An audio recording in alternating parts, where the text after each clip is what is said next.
स्वामी विवेकानंद का जन्म 12 जनवरी सन 1863 को कलकत्ता में एक कुलीन कायस्थ परिवार में हुआ था।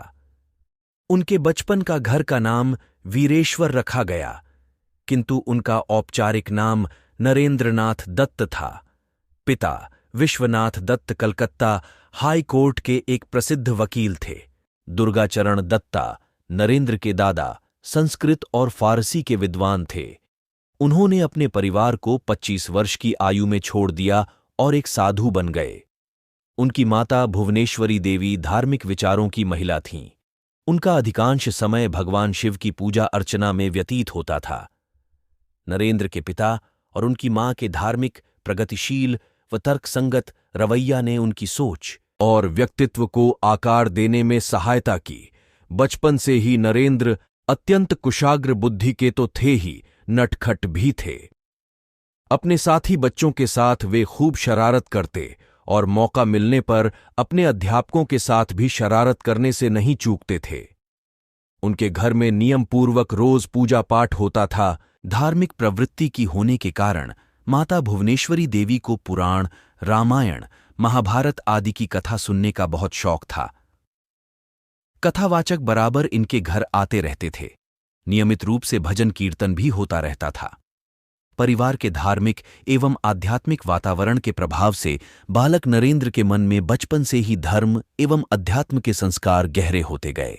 माता पिता के संस्कारों और धार्मिक वातावरण के कारण बालक के मन में बचपन से ही ईश्वर को जानने और उसे प्राप्त करने की लालसा दिखाई देने लगी थी। ईश्वर के बारे में जानने की उत्सुकता में कभी कभी वे ऐसे प्रश्न पूछ बैठते थे कि इनके माता पिता और कथावाचक पंडित तक चक्कर में पड़ जाते थे। सन 1871 में 8 साल की उम्र में नरेंद्रनाथ ने ईश्वरचंद्र विद्यासागर के मेट्रोपॉलिटन में दाखिला लिया, जहां वे स्कूल गए। 1877 में उनका परिवार रायपुर चला गया। 1879 में कलकत्ता में अपने परिवार की वापसी के बाद वह एकमात्र छात्र थे जिन्होंने प्रेसिडेंसी कॉलेज प्रवेश परीक्षा में प्रथम डिवीजन अंक प्राप्त किए। इनकी वेद, उपनिषद, भगवद गीता, रामायण, महाभारत और पुराणों के अतिरिक्त अनेक हिंदू शास्त्रों में गहन रुचि थी। नरेंद्र को भारतीय शास्त्रीय संगीत में प्रशिक्षित किया गया था और ये नियमित रूप से शारीरिक व्यायाम में व खेलों में भाग लिया करते थे।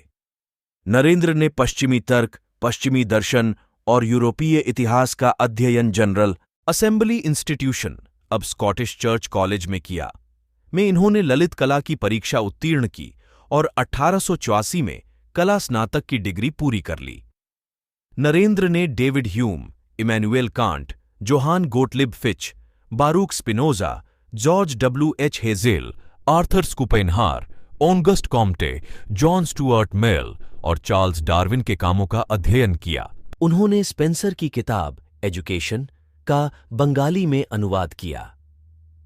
ये हर्बर्ट स्पेंसर के विकासवाद से काफी मोहित थे। पश्चिम दार्शनिकों के अध्ययन के साथ ही इन्होंने संस्कृत ग्रंथों और बंगाली साहित्य को भी सीखा। विलियम हेस्टी, महासभा संस्था के प्रिंसिपल, ने लिखा, नरेंद्र वास्तव में एक जीनियस है।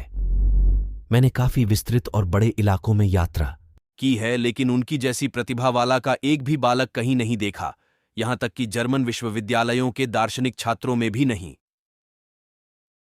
अनेक बार इन्हें श्रुतिधर, विलक्षण स्मृति वाला एक व्यक्ति भी कहा गया है। 1880 में नरेंद्र ईसाई से हिंदू धर्म में रामकृष्ण के प्रभाव से परिवर्तित केशवचंद्र सेन की नवविधान में शामिल हुए।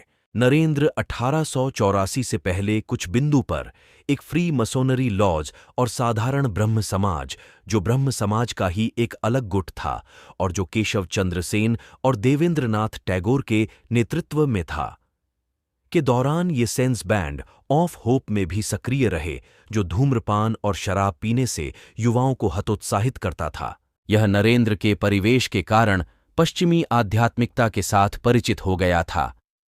उनके प्रारंभिक विश्वासों को ब्रह्म समाज ने, जो एक निराकार ईश्वर में विश्वास और मूर्ति पूजा का प्रतिवाद करता था, ने प्रभावित किया और सुव्यवस्थित, युक्तिसंगत, अद्वैतवादी अवधारणाओं, धर्मशास्त्र, वेदांत और उपनिषदों के एक चयनात्मक और आधुनिक ढंग से अध्ययन पर विवेकानंद ओजस्वी और सारगर्भित व्याख्यानों की प्रसिद्धि विश्व भर में है।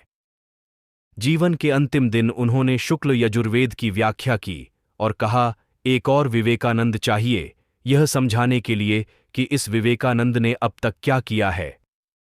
उनके शिष्यों के अनुसार जीवन के अंतिम दिन 4 जुलाई 1902 को भी उन्होंने अपनी ध्यान करने की दिनचर्या को नहीं बदला और प्रातः 2-3 घंटे ध्यान किया और ध्यानावस्था में ही अपने ब्रह्मरंध्र को भेद कर महासमाधि ले ली। बेलूर में गंगा तट पर चंदन की चिता पर उनकी अंत्येष्टि की गई। इसी गंगा तट के दूसरी ओर उनके गुरु रामकृष्ण परमहंस का 16 वर्ष पूर्व अंतिम संस्कार हुआ था। उनके शिष्यों और अनुयायियों ने उनकी स्मृति में वहां एक मंदिर बनवाया और समूचे विश्व में विवेकानंद तथा उनके गुरु रामकृष्ण के संदेशों के प्रचार के लिए 130 से अधिक केंद्रों की स्थापना की। इनका एक प्रसिद्ध कथन था, उठो जागो और लक्ष्य प्राप्ति तक मत रुको, हाँफ क्यों रहा है? जबकि तुम थोड़े से भी थके हुए नहीं लग रहे हो, आखिर ऐसा क्या हुआ? इस पर उस व्यक्ति ने कहा कि मैं तो सीधा अपने रास्ते पर चल रहा था, जबकि यह कुत्ता इधर उधर रास्ते भर भागता रहा और कुछ भी देखता तो उधर ही दौड़ जाता था, जिसके कारण यह इतना थक गया है। इस पर स्वामी विवेकानंद ने मुस्कुराते हुए कहा, बस यही तुम्हारे प्रश्नों का जवाब है। तुम्हारी सफलता की मंजिल तो तुम्हारे सामने ही होती है, लेकिन तुम अपने मंजिल के बजाय इधर उधर भागते हो, जिससे तुम अपने जीवन में कभी सफल नहीं हो पाए। ये बात सुनकर उस व्यक्ति को समझ में आ गया था कि यदि सफल होना है तो हमें अपने मंजिल पर ध्यान देना चाहिए। कहानी से शिक्षा। स्वामी विवेकानंद के इस कहानी से हमें यही शिक्षा मिलती है कि हमें जो करना है, जो कुछ भी बनना है, हम उस पर ध्यान नहीं देते हैं और दूसरों को देखकर वैसा ही हम करने लगते हैं, जिसके कारण हम अपने लक्ष्य के पास होते हुए दूर भटक जाते हैं। इसीलिए यदि जीवन में सफल होना है तो सदा हमें अपने लक्ष्य पर ध्यान केंद्रित करना चाहिए। 25 वर्ष की अवस्था में नरेंद्र ने गेरुआ वस्त्र धारण कर लिए थे। तत्पश्चात उन्होंने पैदल ही पूरे भारतवर्ष की यात्रा की। विवेकानंद ने 31 मई 1893 को अपनी यात्रा शुरू की और जापान के कई शहरों Nagasaki, Kobe, Yokohama, Osaka, Kyoto और टोक्यो समेत का दौरा किया। चीन और कनाडा होते हुए अमेरिका के शिकागो पहुंचे। शिकागो, अमेरिका में विश्व धर्म परिषद हो रही थी। स्वामी विवेकानंद उसमें भारत के प्रतिनिधि के रूप में पहुंचे। यूरोप, अमेरिका के लोग उस समय पराधीन भारतवासियों को बहुत हीन दृष्टि से देखते थे। वहां लोगों ने बहुत प्रयत्न किया कि स्वामी विवेकानंद को सर्वधर्म परिषद में बोलने का समय ही न मिले। परंतु एक अमेरिकन प्रोफेसर के प्रयास से उन्हें थोड़ा समय मिला। उस परिषद में उनके विचार सुनकर सभी विद्वान चकित हो गए। फिर तो अमेरिका में उनका अत्यधिक स्वागत हुआ। वहां उनके भक्तों का एक बड़ा समुदाय बन गया। 3 वर्ष वे अमेरिका में रहे और वहां के लोगों को भारतीय तत्वज्ञान की अद्भुत ज्योति प्रदान की। उनकी वक्तृत्व शैली तथा ज्ञान को देखते हुए वहां के मीडिया ने उन्हें साइक्लोनिक हिंदू का नाम दिया। अध्यात्म विद्या और भारतीय दर्शन के बिना विश्व अनाथ हो जाएगा, यह स्वामी विवेकानंद का दृढ़ विश्वास था। अमेरिका में उन्होंने रामकृष्ण मिशन की अनेक शाखाएं स्थापित कीं। अनेक अमेरिकी विद्वानों ने उनका शिष्यत्व ग्रहण किया। वे सदा अपने को गरीबों का सेवक कहते थे। भारत के गौरव को देश देशांतरों में उज्ज्वल करने का उन्होंने सदा प्रयत्न किया। स्वामी विवेकानंद की ख्याति देश विदेश में फैली हुई थी। एक बार की बात है, विवेकानंद समारोह के लिए विदेश गए थे और उनके समारोह में बहुत से विदेशी लोग आए हुए थे।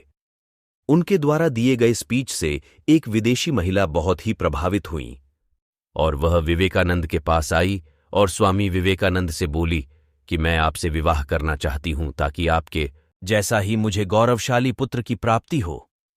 इस पर स्वामी विवेकानंद बोले कि क्या आप जानती हैं कि पाला, मैं एक सन्यासी हूं, भला मैं कैसे विवाह कर सकता हूं? यदि आप चाहो तो मुझे आप अपना पुत्र बना लो, इससे मेरा सन्यास भी नहीं टूटेगा और आपको मेरे जैसा पुत्र भी मिल जाएगा। यह बात सुनते ही वह विदेशी महिला स्वामी विवेकानंद के चरणों में गिर पड़ी और बोली कि आप धन्य हैं, आप ईश्वर के समान हैं, जो किसी भी परिस्थिति में अपने धर्म के मार्ग से विचलित नहीं होते हैं। स्वामी विवेकानंद के इस कहानी से हमें यही शिक्षा मिलती है कि सच्चा पुरुष वही होता है जो हर परिस्थिति में नारी का सम्मान करे,